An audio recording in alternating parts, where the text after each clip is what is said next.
Thanks for joining me again. I want to thank the County Council today for their support and passage of the tax increment financing package for Viva White Oak.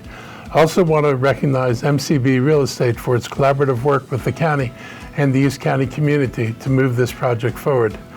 Large projects only succeed when there's trust, patience, and a willingness to engage. MCB demonstrated that throughout this process. Viva White Oak is a game changer for the East County. For too long, this part of the county has not seen the level of investment that it deserves. This project will bring nearly 5,000 new homes, more than 9,000 permanent jobs, long-awaited infrastructure improvements, and the kind of mixed-use development that creates real community with parks, trails, retail, and space for future public facilities. The Viva White Oak development will expand our tax base and position Montgomery County to compete for jobs and investment in a very competitive market. At full build-out, this project is expected to generate tens of millions of dollars in annual county revenue.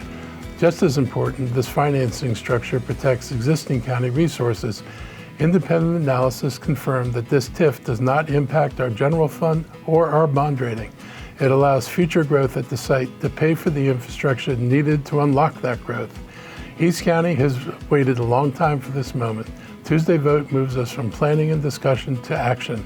I'm proud of the work we've done together, and I look forward to seeing shovels in the ground and this vision becoming a reality. I know many residents have questions and concerns about the DC water sewage spill into the Potomac River. The situation caused by a deteriorated pipe has affected our community from the smell to the danger of the E. coli. I understand the frustration and the uncertainty it's caused, but I want to assure you again that this is not impacting our drinking water, whether you're on a well or a WSSC customer. The intakes for the water supply are above the spill. Our priority is to share accurate information about what's going on. And on Thursday night, February 26th, DC Water's leadership and technical teams met with the community at Walt Whitman High School in Bethesda. They discussed what's been done so far and the repair timeline. I want to thank DC Water for holding the meeting in Montgomery County. Regional partners are meeting regularly about this, and I'm encouraged by the consistent testing being done by the State Department of the Environment.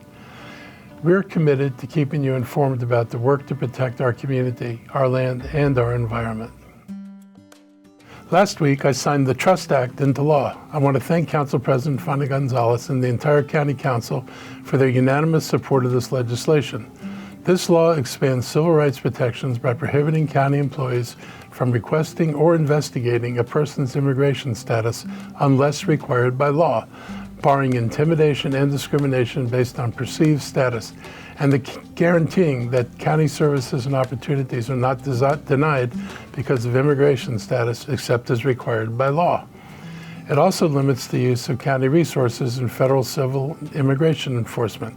Since 2019, we've been operating under the executive order I signed that was almost identical to the new law. Now, with the codification of these practices, we can be assured that any future holder of this office cannot simply change the executive order on their own. They would have to convince the County Council to change the law. We did this because we believe that enforcing federal laws is the responsibility of the federal government, not Montgomery County. We have seen a federal administration that has stoked a profound sense of fear among our immigrant neighbors. It started long before the sad and deadly incidents in Minnesota that killed Renee Good and Alex Preddy. Signing the Trust Act shows that we will not be intimidated into silence, not now, not ever. Enforcement has to be lawful, restrained, and accountable, not a mission creep that puts communities at risk. We're here as a county showing our immigrant community that they can rely on us to be supportive no matter what. Our diversity and our compassion are everything this federal administration rejects, but we're not backing down. Protecting this community is reflected in what we do, not just what we say. Whether we are creating pathways for workforce training, citizenship preparation, and other assistance in culturally responsive settings, we want our immigrant residents to feel safe and empowered to utilize our resources. For all the talk of getting rid of violent criminals, the vast majority of people that Donald Trump has deported have no criminal record at all. They're not targeting people with criminal histories. They're targeting non-white people with accents. In an earlier period in our history, it would have been our grandparents who they were targeting, people who came here because they saw this country as a beacon of freedom and economic possibilities. I'm surprised they haven't torn down the Statue of Liberty because it encourages people to come here. If you're an immigrant or you know of anyone needing help with understanding their rights, please visit montgomerycountymd.gov/Gilchrist, GILCHRIST, or you can call 240-777-4940 if you have any questions. This week I was excited to be part of the ribbon cutting for HJF Innovation Labs in Montgomery County, Maryland. This is a Montgomery County branded facility financed primarily by HJF, the Henry Jackson Foundation for the Advancement of Military Medicine. It brings needed small biotech lab space to the North Bethesda area. Many of you may not know that HJF is one of the county's hidden jewels. It's been around for more than 40 years, supporting health-related research for members of the armed forces, veterans, and civilians. Through an MOU our county signed with HJF, we provided nominal seed funding and an agreement to work together to spotlight the great research taking place at HJF every day. Another goal is to help our community access the new labs, office space, and tech transfer and expertise within HJF. There's also a beautiful auditorium facility that will be open for community events. When you think about it, military medicine helps not only those on the battlefield or our veterans, but also members of our community like you and me. Any of our county entrepreneurs working on dual-use technologies, tech for both military and civilian purposes, can work with HJF and use their space in Montgomery County and get connected to other resources like their clinical trial sites around the world. This is an example of a mutually beneficial partnership that is raising the innovation capacity of the county while also expanding our profile as a center for new technology.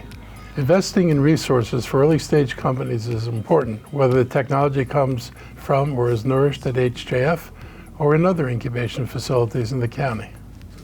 I just learned that Arcellx, a company that resided in our Germantown incubator more than a decade ago, just signed a $7.8 billion deal with Gilead. That's huge, not only because that money is larger than our entire county budget, but especially because it means Arcellx treatments for previously uncurable diseases may soon be available to our patients. Our incubators and support have helped the company slowly advance this technology while expanding and employing a research and development team here in the county.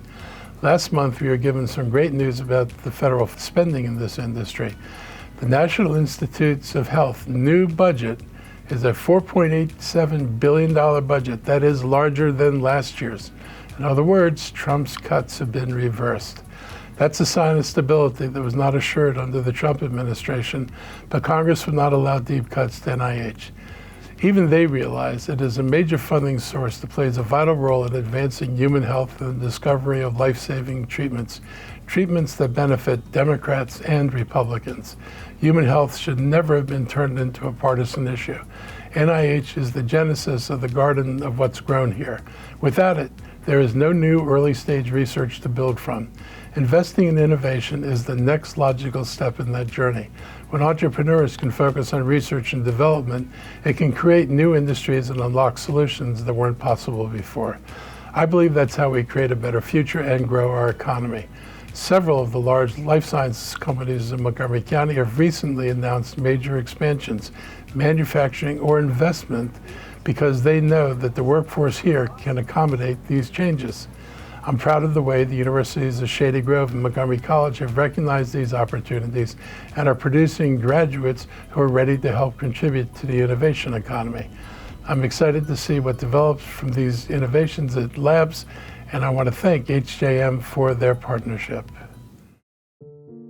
I want to share with you some test results that affirmed what we knew about a faulty boiler at the county's resource recovery facility. On February 12th, we learned that Unit 2 total dioxin and furan emissions are surpassing the permitted limit.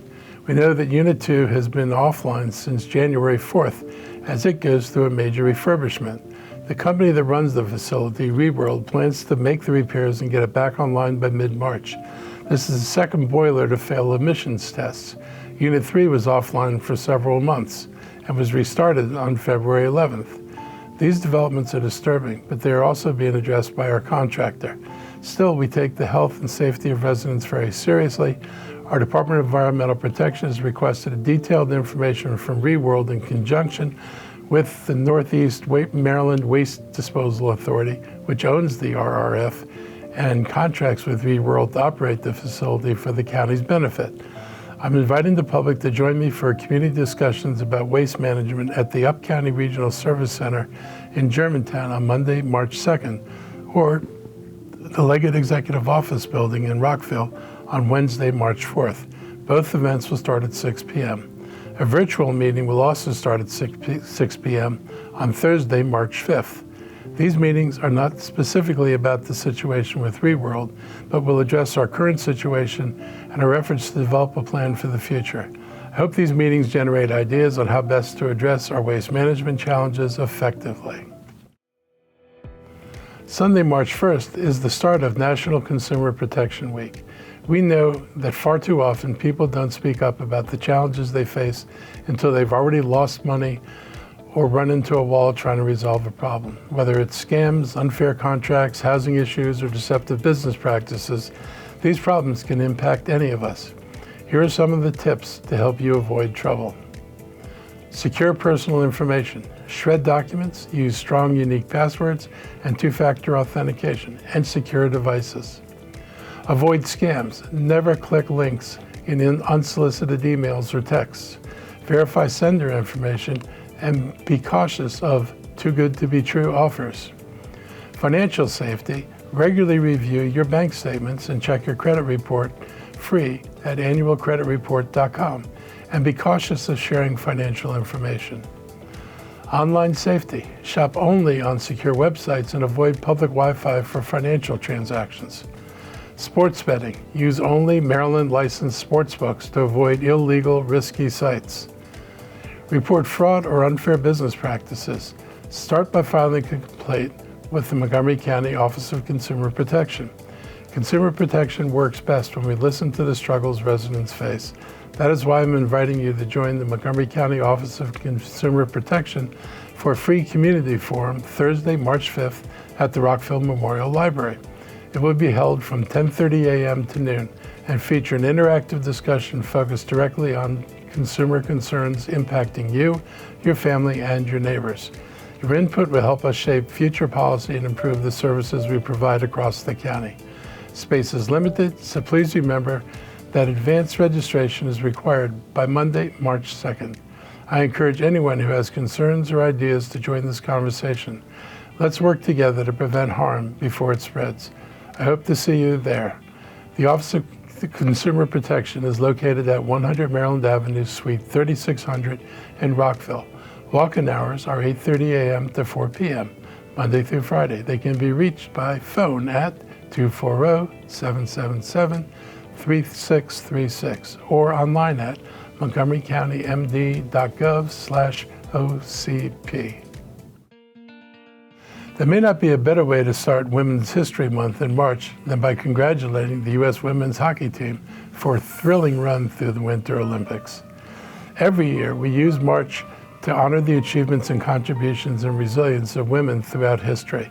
What started as a week-long celebration in 1980 expanded to a month-long recognition in 1987, highlighting the impact of women in science, politics, art, activism, and beyond. This month, we reflect on their struggles, celebrate their triumphs, and continue advocating for a more equitable future. It is very sad to say that those struggles continue because of the misogynistic leadership of the president and his cronies.